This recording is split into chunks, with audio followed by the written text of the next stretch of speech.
On one side, a curtain of sapphire auroras rippled over jagged, black mesas. On the other, a permanent bruise of storm cloud-churned, flickering with violet lightning.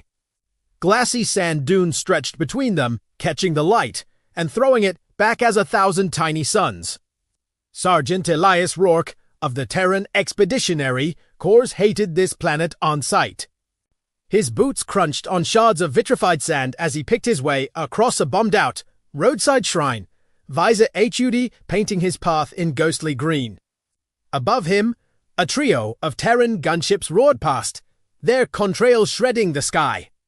Objective: recover black box secondary, survey civilian casualties, non-priority, he muttered. Yeah, because that always ages well. This had been a Vharian pilgrimage route, a place of song and incense. Now, statues lay decapitated, obsidian faces buried in sand. Imperial banners, black sigils on silver cloth, flapped from broken pylons like old scars. The Imperial Orion Directorate, what everyone simply called the Empire, had shelled the road to trap an insurgent convoy. Intel said there was a downed shuttle nearby, with a Terran Recon AI core inside. They wanted the core back. Everything else. Collateral. Rourke. Status. Crackled Captain Imani overcomes. On site. Lots of rubble. Lots of dead. No sign of our toy yet. Stick to the objective. We have a narrow window before Imperial patrols sweep that sector. Roger, he said, and muted his mic. The wind carried the ghost of incense sweet, smoky, clinging stubbornly to the iron reek of blood. A small, spiral-shaped charm tinkled against his shin plate. He glanced down. Aniklas. Hand-carved crystal, shaped like a double helix, glowing faintly with residual bioluminescence. He picked it up automatically, thumb brushing the warm surface. It pulsed soft gold at his touch, then dimmed. Neat trick, he murmured, and was about to pocket it when he heard it. A sound beneath the moan of the wind and the distant rumble of gunships. A cough, then a thin, pained voice speaking in gutter Vharian. Is someone there? Elias pivoted, rifle raised. Thermal overlay washed the wreckage in gradients, highlighting a faint heat source under a collapsed arch. He kicked aside shattered stone, grunting as a slab shifted. Beneath it, curled in a hollow, was a small figure. She was Vharian, slender and long-limbed, with skin like pale obsidian veined with soft blue luminescence. Faint fractal patterns glowed across her cheeks, dull and irregular injury, exhaustion, or both. Her hair was a fall of midnight threads, dusted silver with ash. A torn ceremonial shawl wrapped around her, marked with spirals matching the necklace in his hand. Her eyes huge, faceted, shifting between violet and cyan focused on him with effort. A jagged beam pinned her leg. Purple-black, blood oozed slowly, sizzling where it hit the vitrified sand. Elias dropped to one knee. Hey, stay with me. You're not dead yet, so let's ruin someone's day by keeping it that way. She flinched back, breath hitching. Terran. Soldier? Yeah, name's Elias. Not here to shoot you. Hold still. He slung his rifle, wedged his shoulder under the beam, and heaved. Muscles burned, armor servos went in protest, but the slab lifted just enough for him to drag her leg free. She screamed, a high, chiming sound that made his teeth ache. Sorry, he muttered. He slapped a quickseal foam patch over the wound. It hissed as it hardened, changing color as it bonded with her bioluminescent blood. His HUD flashed red. Warning: unauthorized use of medic supplies on non-Terran incident will be logged. He ignored it. Her hand fluttered weakly toward the necklace in his palm. That is mine. Yours. Thought so. He clasped it around her neck. The crystal flared brighter, and some tension eased from her shoulders. Name, he asked. She blinked slowly. Sirael Catharan, last. Keeper of the Crossroads Shrine. A bitter, breathy laugh. Not much of a shrine now. Yeah, well, I've seen worse fixer-uppers. Rourke, Captain Imani's voice snapped in his ear. You've gone silent? Report! Elias hesitated, looking at Serail, one injured alien woman, abandoned, wrapped in the ruins of her faith. The intel briefing replayed in his mind. Vharian religious caste may be colluding with insurgents. Avoid entanglements. Minimal engagement with locals. Do not extract civilians unless expressly ordered. I found survivors, Elias said, not our mission. Tag their location for local relief. You move on the black box. He looked around at the shattered statues, the cratered road, the scorched impact craters. There would be no local relief.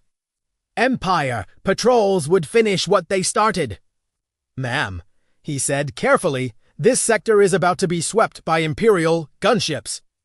Any survivors left here are dead survivors. We're not here to play savior. Imani shot back. You know, the treaties. Terran intervention in Imperial internal matters is already on a knife's edge. You extract an unregistered Vharian priestess, that's political dynamite. Serail watched him.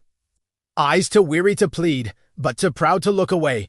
Elias swallowed. Copy, ma'am, he said. Sending coordinates now.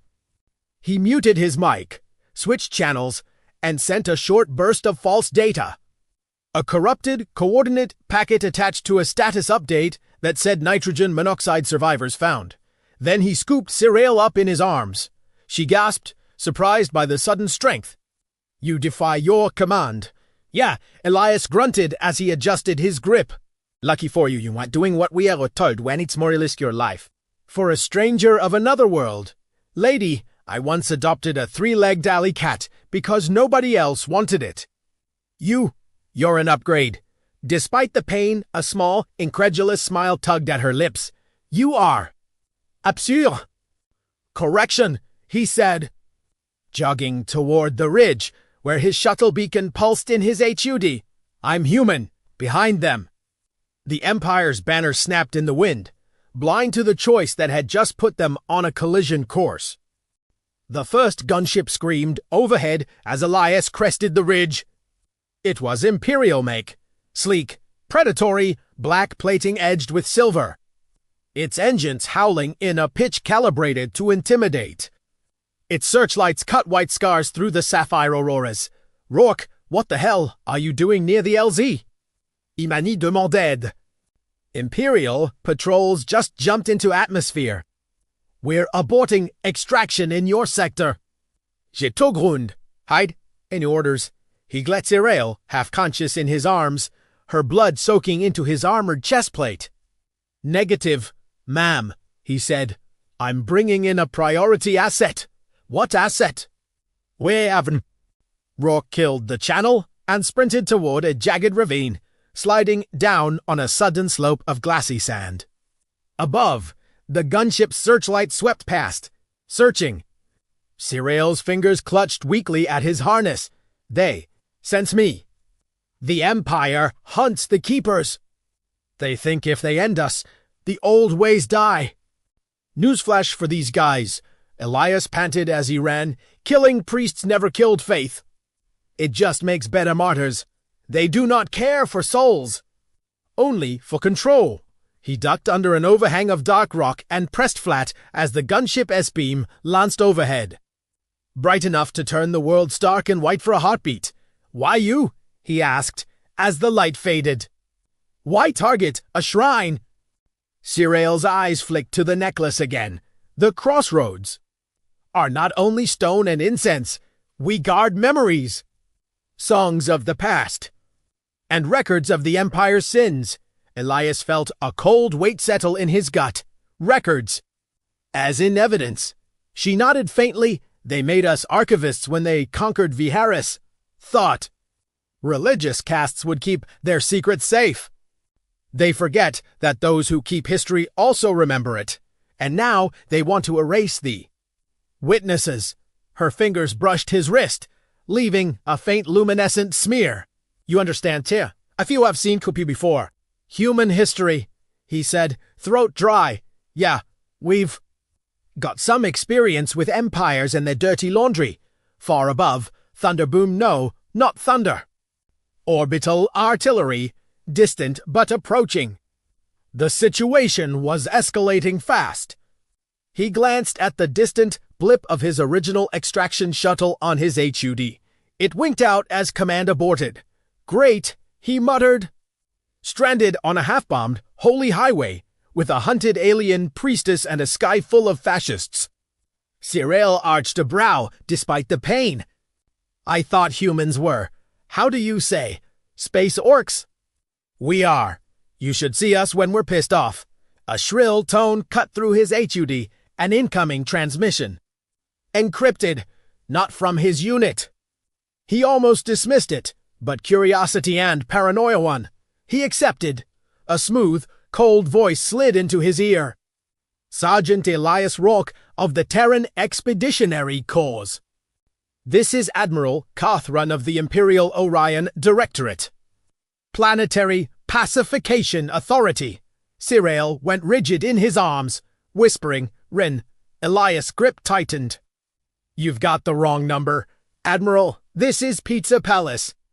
Can I interest you in a deep dish go-to-hell? The Admiral did not react to the quip.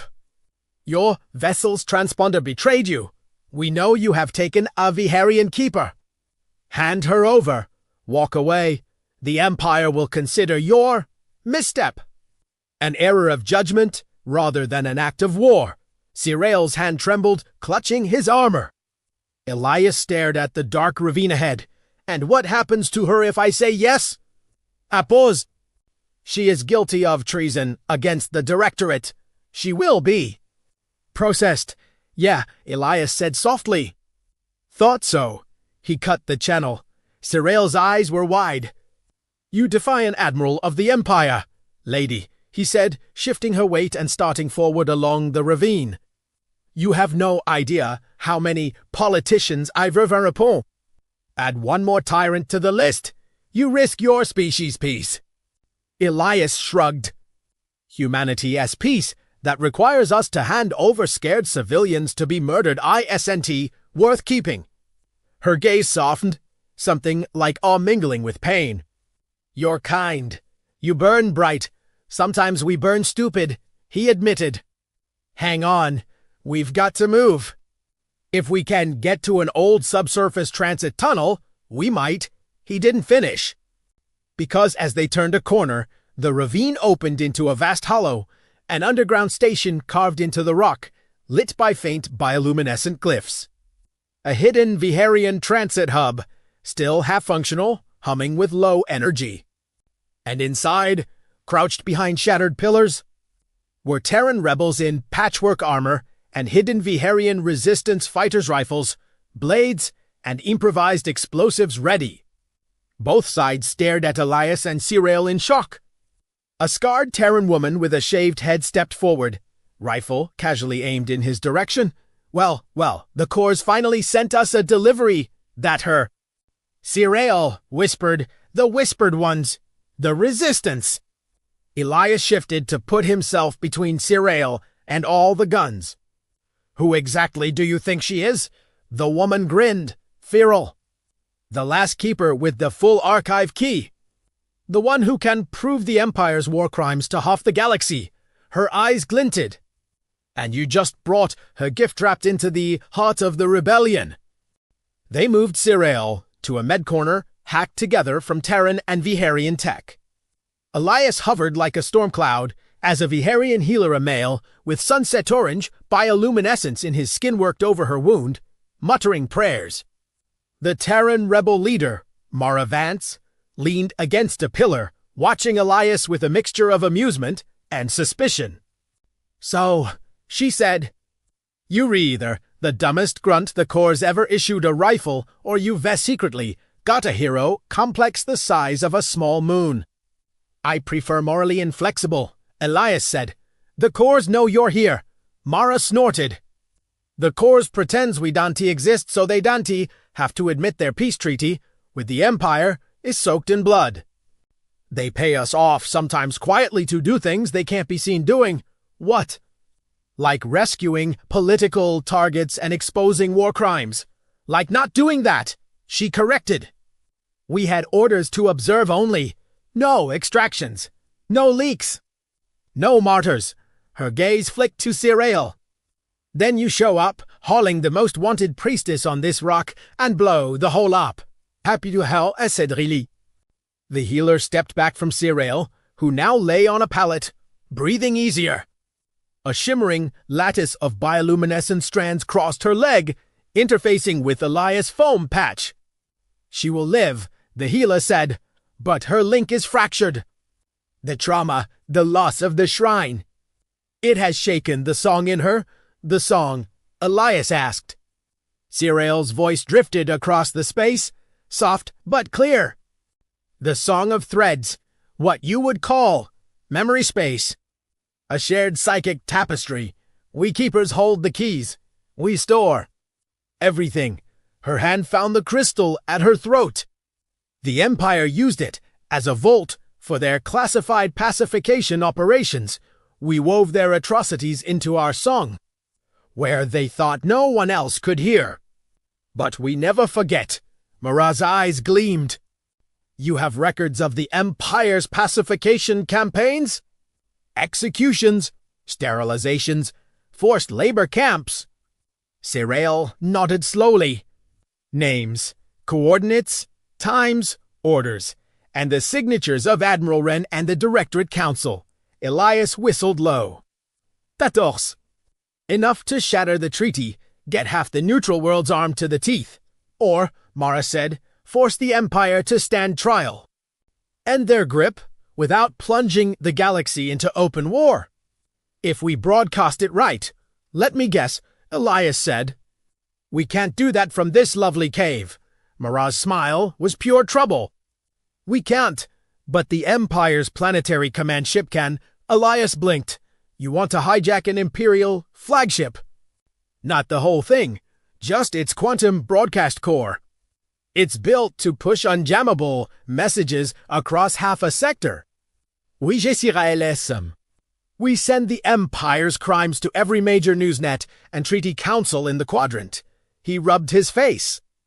So the plan is, sneak onto the personal flagship of the guy currently hunting us. Jack his comes, air all his dirty laundry in for 1,000 psychics around, and not die. Marat's eyes danced. You're catching on fast.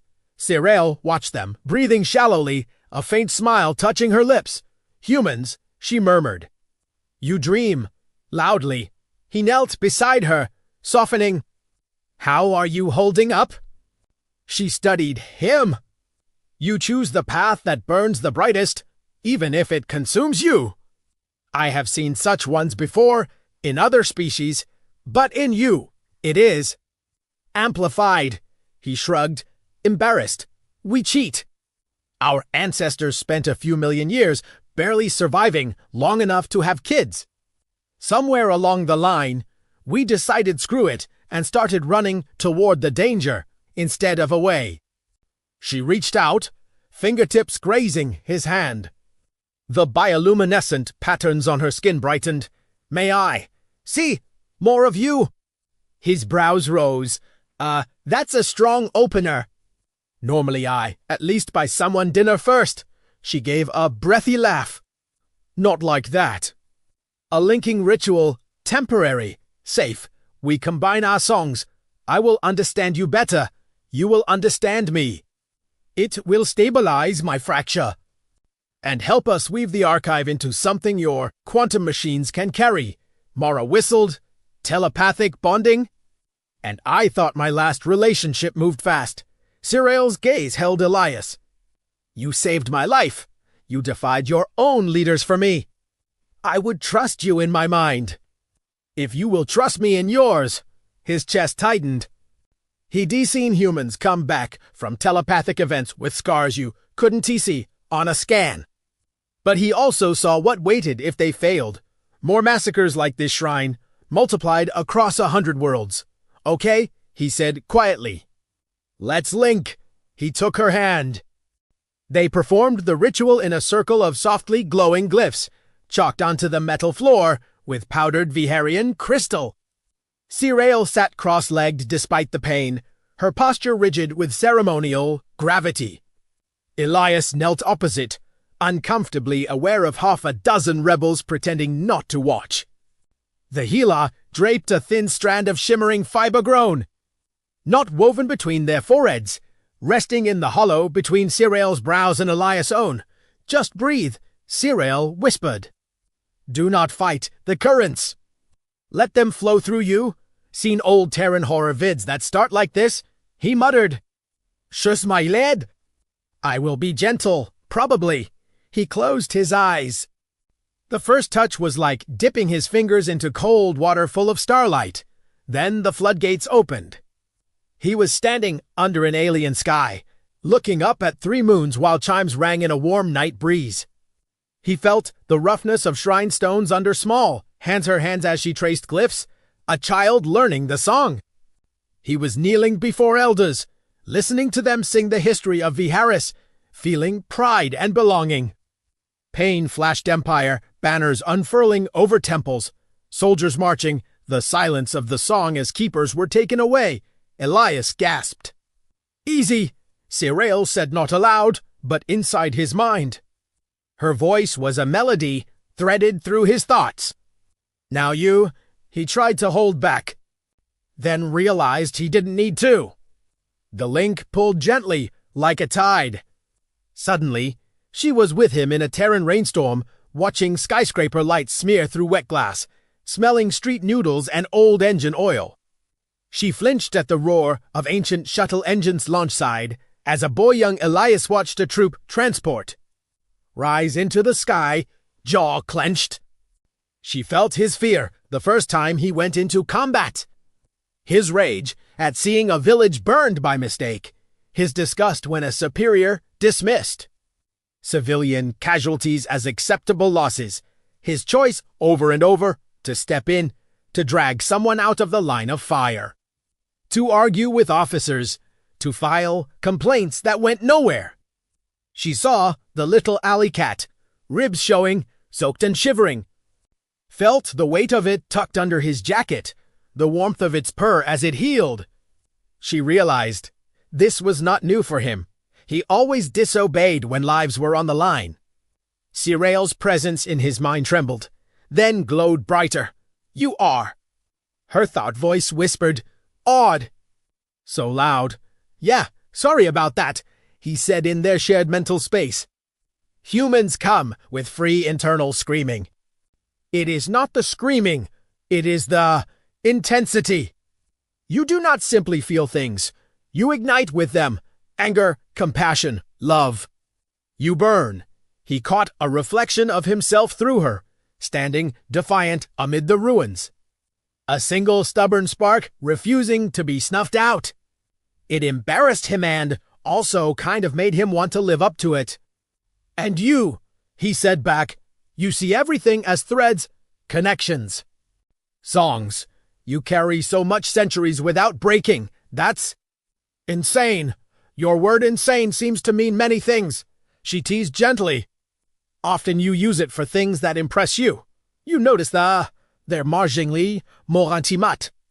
There was no boundary between your hand and my hand for a heartbeat. Just a single shared awareness." In the circle around them, the crystal powder lit up, lines arcing into a network of glowing paths. The archive flowed. Images, data, names, orders, signature streams of imperial cruelty, meticulously recorded.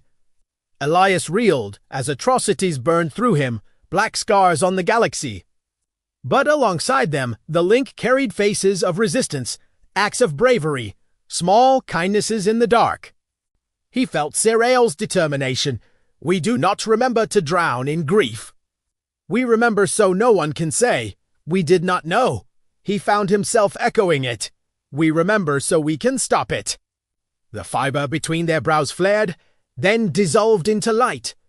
The circle of crystals flashed once, then cooled. They opened their eyes at the same time. Elias' breath shuddered. "Well," he rasped, That was... Allô? Cyril looked at him as if seeing him anew. Our songs fit, she said softly. Humans and Vharians. Different instruments, same melody. Mara stepped forward, holding a compact data crown and illegal Terran device used for deep neural interface. And now, we puts it, Yorskin plugging in pluship Cyril no dead. Still whole need him. Our minds are now. En anglais. The archive will flow best if we write it together. Elias felt heat rise in his cheeks. So we're co-pilots now, her lips curved. Among other things, perhaps, Mara rolled her eyes. Save the cross-cultural flirting for after we don't die. Gear up. We're going to steal an admiral's voice.